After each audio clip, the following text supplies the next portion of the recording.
PSG Fan TV, bonsoir à tous. Spéciale équipe de France à plus de 2 semaines de cette grosse victoire en finale face à la Croatie. La France est championne du monde. À côté de moi se trouve Cédric. Cédric aussi, champion du monde. Quel effet ça te fait aujourd'hui de pouvoir dire au monde que 2018, pendant 4 ans, tu seras champion du monde? Voilà, oui, exactement, 4 ans. 4 ans, on va se dire ça, champion du monde. Et ce qui va être beau, en fait, c'est la France maintenant, elle est sur le toit du monde et énormément. Ça me fait énormément plaisir pour les jeunes, en fait, qui n'ont pas connu ça en 98. Là maintenant, c'est ceux qui sont nés en fait comme Mbappé, Pogba, qui ont maintenant cette Coupe du Monde entre les mains. Enfin, ils l'ont touché juste dans le stade, mais les voir champions du monde, ça fait énormément plaisir. Et puis ça barre aussi, c'était cette finale ratée en 2006, qui t'avait particulièrement touché à ce que j'ai compris. Ah oui, la finale 2006, ça gomme un peu 2006 parce que je trouve que c'est une défaite vraiment rageante.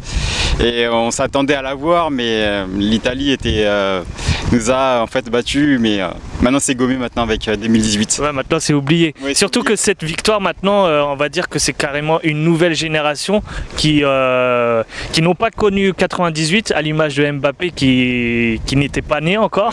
Oui. Et le savoir là, champion du monde, et surtout qui a été un acteur important pour cette conquête de ce titre. On est tous au même pied d'égalité, j'ai envie de dire. Ah oui, exactement, oui. En plus, ce qui était super, c'est qu'il y a un gros collectif. Moi, ce qui m'a énormément plu, c'était après la phase finale, enfin après les phases de groupe où ils étaient pas dedans encore. Et là, ça a été réglé. Et puis là, contre l'Argentine, c'était énorme, quoi. Après les phases finales, les éliminations directes jusqu'en finale, là, on les a trouvés vraiment collectifs. À travers même les réseaux sociaux, on les a vus, et aussi à travers le terrain où ils étaient vraiment soudés. On les a vus aller en défense, aller en attaque, en contre-attaque. Même les Belges, je pense qu'ils ont un peu le seum du coup parce que ils étaient un peu dégoûtés parce que ça a été au mental en demi-finale, et contre la Croatie, on a eu un peu peur à la mi-temps. Et le deuxième mi-temps, ils ont explosé. Ça, c'était énorme. Et justement, pour toi, quel match t'a plus marqué durant cette compétition? Justement, c'était à partir de France-Argentine, parce que quand je les ai vus, honnêtement, quand je les ai vus à partir de France, le tout premier match contre l'Australie, c'était hyper stressant. Ils n'étaient pas dedans, et même Mbappé, on le voyait pas. Et après, Pérou, pareil, Danemark, pareil, mais c'est à partir de... Franchement, c'est le match France-Argentine qui m'a procuré le plus d'émotions. Le plus d'émotions, surtout Mbappé qui traverse tout le terrain.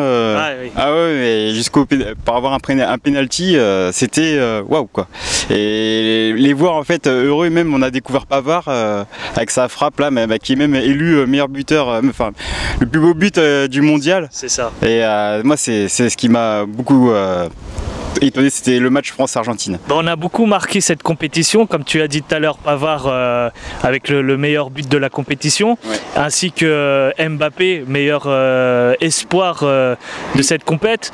Est-ce que justement Mbappé a prouvé au monde qu'il est une pépite, c'est sûr, en ce moment, mais surtout qu'il va devenir une star par la suite? Ah oui, exactement, oui. Nous, en fait, les fans parisiens, on l'a découvert déjà en fait cette année avec ses buts. Il en a marqué, je crois, 21. Ouais. 21, et là, le monde ne le connaissait pas. Et c'est à partir de France-Argentine, on l'a vu, même Pelé, il l'a félicité. Et ce qui était énorme, en fait, c'est qu'il a eu le trophée, et aussi... il va exploser, je pense, à l'avenir. Maintenant, après, ce qui va être intéressant, c'est avec Neymar quand il va retourner au vestiaire, et aussi comment il va se comporter. Mais je pense qu'il a la maturité, on l'a vu sur les interviews. Donc, je pense que il va faire un bon duo, oui.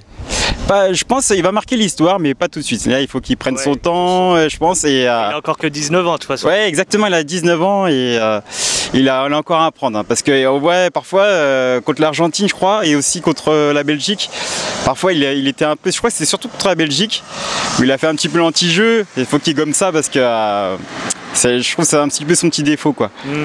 Là, en ce moment, justement, on se retrouve face au Parc des Princes, parce qu'on n'est plus qu'à quelques jours des trophées des champions. Exactement. Face à Monaco, 14 h d'ailleurs, le rendez-vous.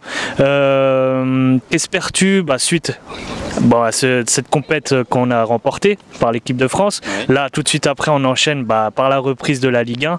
Je suppose que tu souhaites que le meilleur pour le PSG et surtout un meilleur résultat en Ligue des Champions.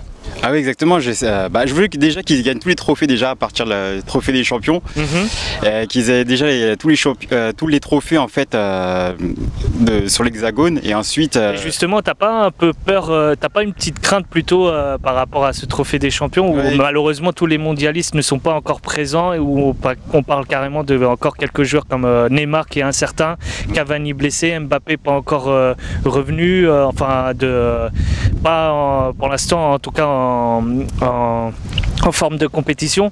Est-ce que justement tu as une petite peur même si on a une équipe remaniée? Ouais, j'ai une petite peur déjà. Le match contre l'Arsenal, ça m'a fait un peu peur parce qu'ils ont perdu 5-1. J'espère que ça va pas être comme Monaco le samedi. Moi, ce que j'espère c'est qu'ils vont tenir déjà. Je sais pas quel joueur déjà j'espère qu'il y aura au moins les jeunes vont se démarquer un petit peu en attendant les mondialistes et que Tourelle en fait fasse une bonne défense, je pense, ou une attaque.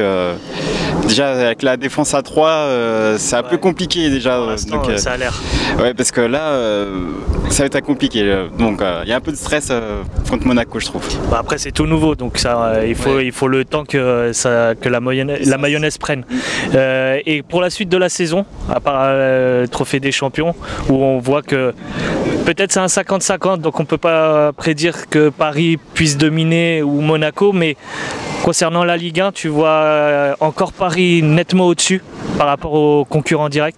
Alors là déjà ils ont changé d'entraîneur, donc déjà il y a un système tactique qui va être différent. Déjà le système 2-5-2-3, je trouve que c'est une tactique qui met du temps à se mettre en œuvre, donc du coup je pense qu'ils vont avoir des difficultés peut-être en automne. Et après au niveau des autres équipes déjà ils vont les attendre déjà parce qu'il y aura l'attaque Neymar et Mbappé. Ouais. Ensuite moi je les vois déjà pas au-dessus, mais plus dans gagner le championnat, coupe de la Ligue aussi, coupe de France.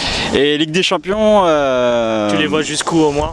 J'aimerais qu'ils aillent au moins demi-finale, mais vers la finale aussi, mais ce serait bien au moins la demi-finale parce que contre le Real de Madrid, un peu de stress. Ouais, quoi. C'est sûr. Ouais. Bon, c'est sûr. Merci encore en tout cas Cédric pour cette interview. Est-ce que tu as un dernier mot pour clôturer cette année qui nous a souri? Que ça soit dans le club de la capitale ou l'équipe de France, et puis pour la suite de la saison qui s'approche à grands pas.